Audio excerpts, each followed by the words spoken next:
একবার তিনজন লোক সফর করছিলেন। হঠাৎ বৃষ্টি শুরু হয়, তাই তারা আশ্রয়ের জন্য একটি গুহায় প্রবেশ করলেন।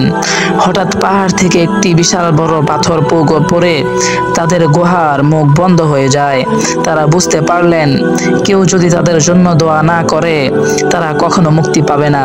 তাই তারা আল্লাহকে তাদের জীবনের এমন তিনটি কাজের নাম উল্লেখ করে দোয়া করলেন, যা তারা শুধুমাত্র আল্লাহর সন্তুষ্টির জন্য করেছিলেন। প্রথম ব্যক্তি, সে বলল, হে আল্লাহ, আমার পিতামাতা অনেক বৃদ্ধ ছিল। আমি সর্বদা তাদের খাওয়ানোর আগে আমার স্ত্রী ও সন্তানদের খেতে দিতাম না। একদিন আমি দেরি করে ঘরে ফিরে আসি এবং আমার পিতামাতা ঘুমিয়ে পড়েছিলেন। আমি তাদের জাগাতে চাইনি, তাই আমি তাদের জন্য দুধ হাতে নিয়ে দাঁড়িয়েছিলাম। আমার সন্তানরা ক্ষুধার্ত ছিল, কিন্তু আমি আমার পিতামাতার আগে তাদের খাওয়াইনি। আমি এটি শুধু একমাত্র আপনার সন্তুষ্টির জন্য করেছি, তাহলে আমাদের মুক্তি দিন।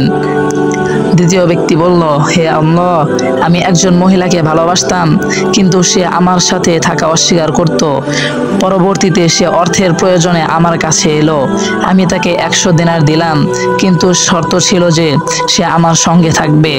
যখন সে রাজি হলো এবং আমি তার কাছে যেতে প্রস্তুত, তখন সে বলল, আল্লাহকে ভয় করো। আমি তখন সেই পাপ কাজ থেকে বিরত থাকি এবং তাকে যেতে দিই। আমি এটি একমাত্র আপনার সন্তুষ্টির জন্য করেছি, তাহলে আমাদের মুক্তি দিন।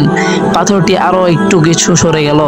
তৃতীয় ব্যক্তি, সে বলল, হে আল্লাহ, আমি একজন মজুরকে কাজ করিয়েছিলাম এবং তাকে মজুরি দিয়েছিলাম, কিন্তু সে তার মজুরি না নিয়ে চলে গেল।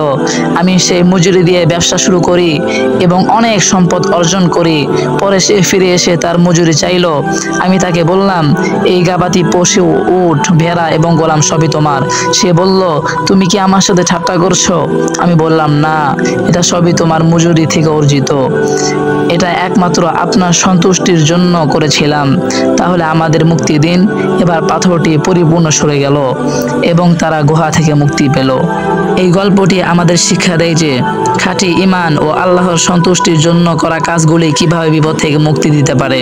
আমাদের কাজের পিছনের নিয়ত একমাত্র আল্লাহ তাআলার সন্তুষ্টির জন্যই হওয়া উচিত।